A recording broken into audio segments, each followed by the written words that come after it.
हाय,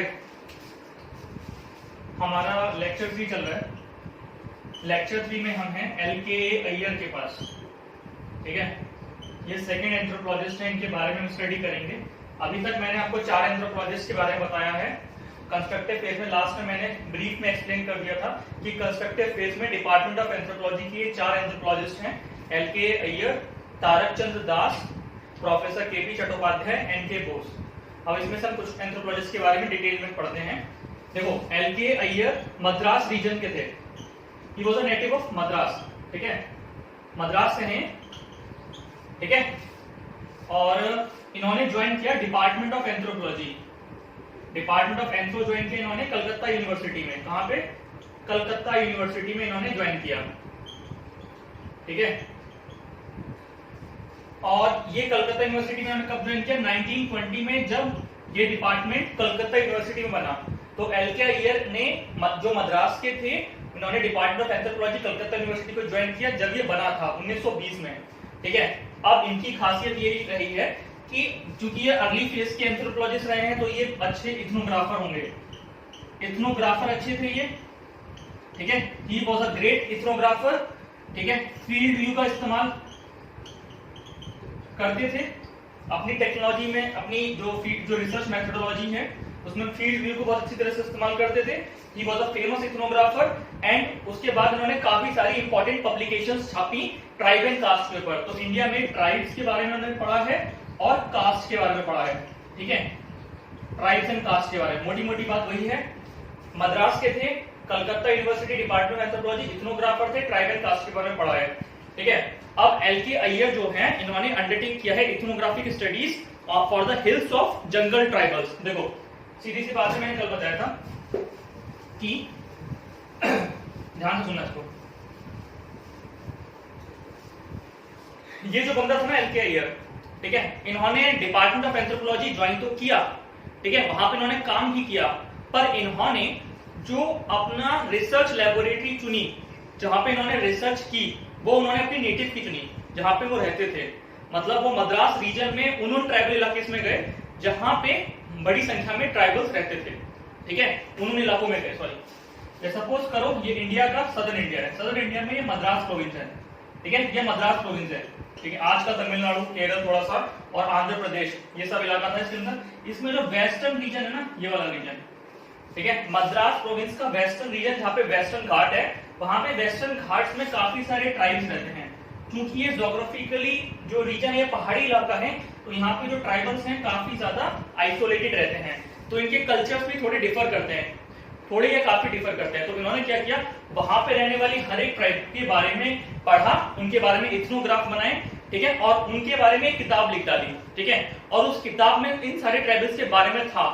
उसके बाद इन्होंने इन ट्राइबल्स में क्या क्या कंपैरिजन करना स्टार्ट किया, क्या सिमिलैरिटीज हैं, क्या डिफरेंसेस हैं, उनको उजागर किया, उनके बारे में, उनके कल्चर को सिग्निफिकेशन से दर्शाने की कोशिश करी। बात समझ रही है? तो कलकत्ता यूनिवर्सिटी, मद्रास रीजन, इस बारे में ध्यान रखना। अब आगे पढ़ता हूं। LK अय्यर ने ही undertook ethnographic surveys of hill and jungle tribals.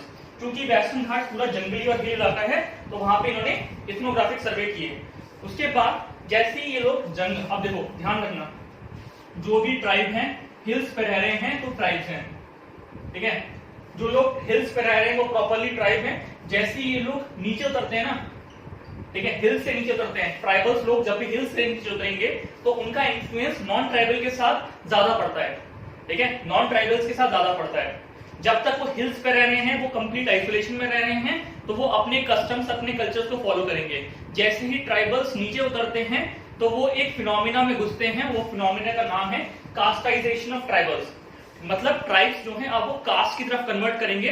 Reason is that due to non tribal contact. तो अब ध्यान रखना, जो नीचे वाली प्लेन एरियाज हैं, वहां पर जो रिलेटिवली प्लेन एरियाज हैं, वैली इलाके जो हैं, वहां पर कास्ट ज्यादा मिलेंगे आपको, और ट्राइब्स कहां मिलेंगी? पहाड़ों में ज्यादा मिलेंगी, ठीक है। जो ट्राइबल्स नीचे उतर गए वो कास्ट की तरफ मुड़ गए। मैं आगे कॉन्सेप्ट समझाऊंगा, ट्राइब कास्ट कंटिन्यूम, वो सब आगे होगा। अब वहां ही समझाऊंगा कि ट्राइब कास्ट में किस तरीके से कन्वर्ट होता है, ठीक है, इस बात को याद रखना। तो LK अय्यर ने ये चीज दिखाया, जब जब पहाड़ों पे हो तब तक तो तुम ट्राइब हो, लेकिन जैसे ही तुम नीचे उतरोगे तब तुम कास्ट में कन्वर्ट हो गए। ठीक है। इन पहाड़ों में रहने वाली सारी ट्राइब्स के बारे में उन्होंने बताया इस इलाके में, ठीक है। और इस इलाके में पड़ने वाले सारे वैलीज और प्लेन रीजन्स, वहां पे कौन कौन सी कास्ट हैं और किस किस तरीके से वो इन ट्राइब्स के साथ इंटरेक्ट कर रही हैं और उनके कल्चर को मॉडिफाई करने की कोशिश कर रही हैं, ये इन्होंने दर्शाया, ठीक है। तो Iyer published his first volume on Kochi, ये कोची एरिया है पूरा, कोची के ट्राइब्स पर अय्यर ने पहला पेपर पब्लिश किया, ठीक है। और इसका नाम था Kochi tribes and caste in 1908। Paper का नाम याद रखना, कोची ट्राइब्स एंड कास्ट, ठीक है। अब इनका नाम आएगा तो ये डालना बहुत जरूरी है, कोची ट्राइब्स एंड कास्ट, ठीक है। काम किया था इन्होंने 1908 से लेकर 1912 में, ठीक है। और इस काम को इन्होंने आगे जब डिपार्टमेंट ऑफ एंथ्रोपोलॉजी में घुसे हैं, एंट्री करी है, तब जाके इन्होंने किताबों का रूप दिया है। अपनी जो रिसर्च इन्होंने पहले करी थी, बात समझ में आ गई। अब खुद सोचो, डिपार्टमेंट ऑफ एंथ्रोपोलॉजी बनने से पहले बंदा इतनी रिसर्च कर रहा है ग्राउंड में, ठीक है, कुछ तो बात होगी। तो एल.के. अय्यर इस तरीके से बड़ा नाम बने, ठीक है। अब इन्होंने क्या किया, अपनी इन्वेस्टिगेशन से किताब छापी। द वॉल्यूम कंप्राइजेस, इस वॉल्यूम में क्या थे, 18 चैप्टर्स थे, ठीक है। इस किताब के अंदर 18 चैप्टर्स थे और हर एक चैप्टर एक ट्राइब या कास्ट के बारे में था। अब ट्राइब किस तरह की थी, कादर थी इसमें, याद मत करना, और मलायन थी, मलायन भी है, नयाड़ी थी, पनियन थी, ठीक है। खूब सारी ट्राइब और कास्ट थी, इतना याद हो गया।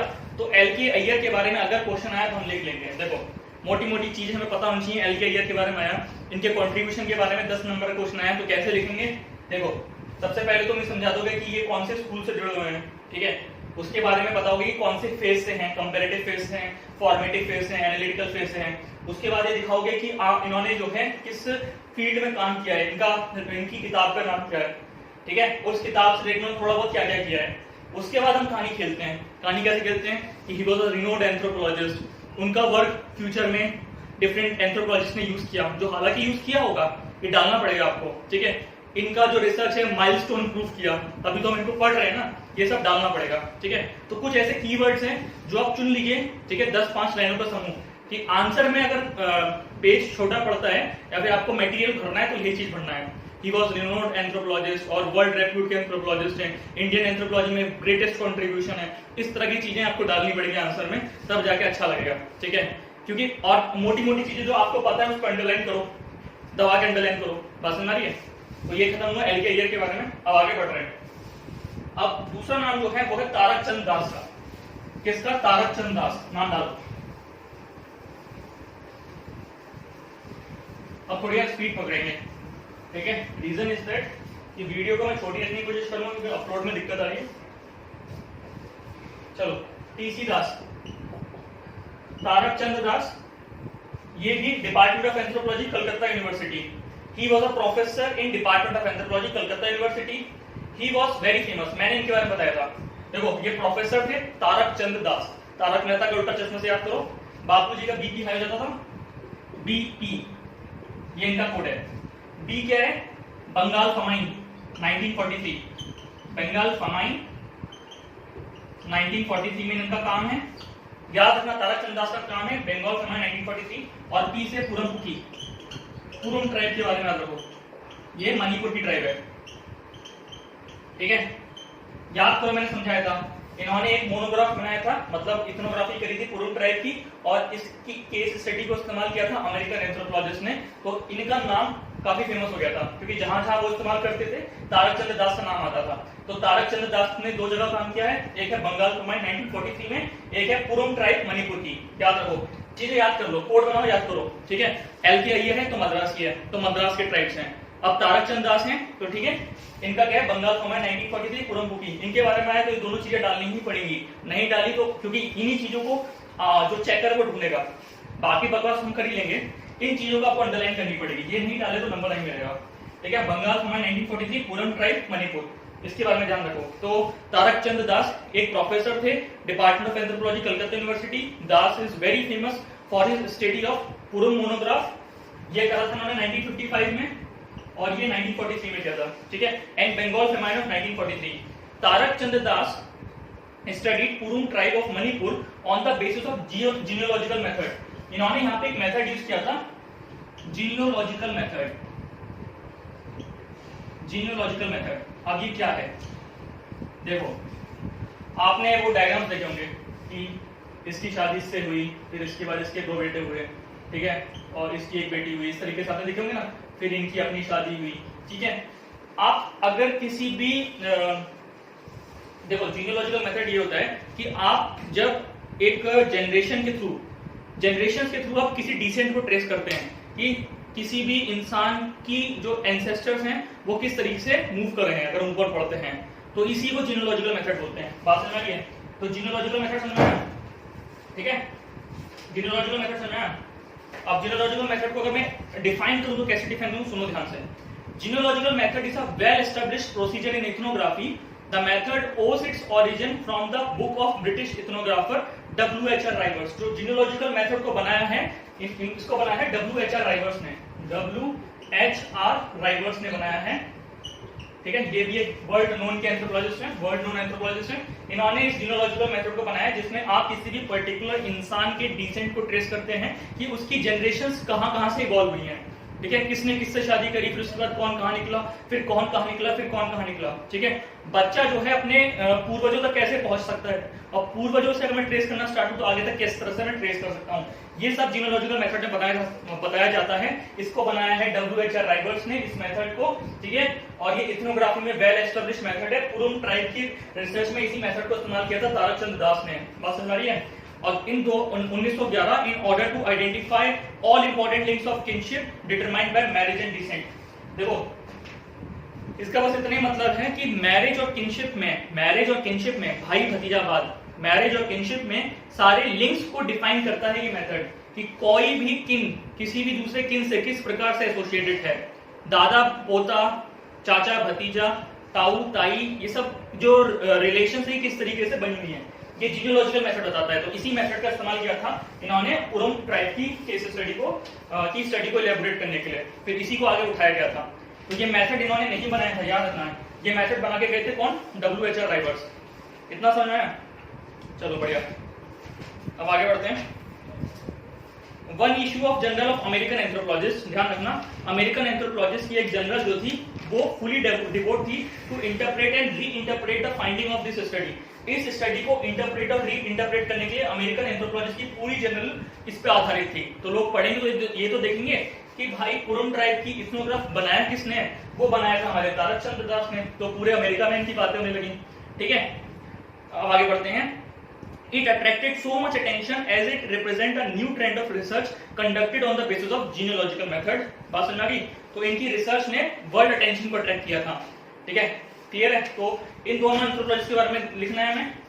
अब देखो मैं बता चुका हूँ, जो LK अय्यर थे मद्रासी थे तो मद्रास डालोगे, और तारक चंद्र दास जो है इनका BP हाई है तो क्या होगा?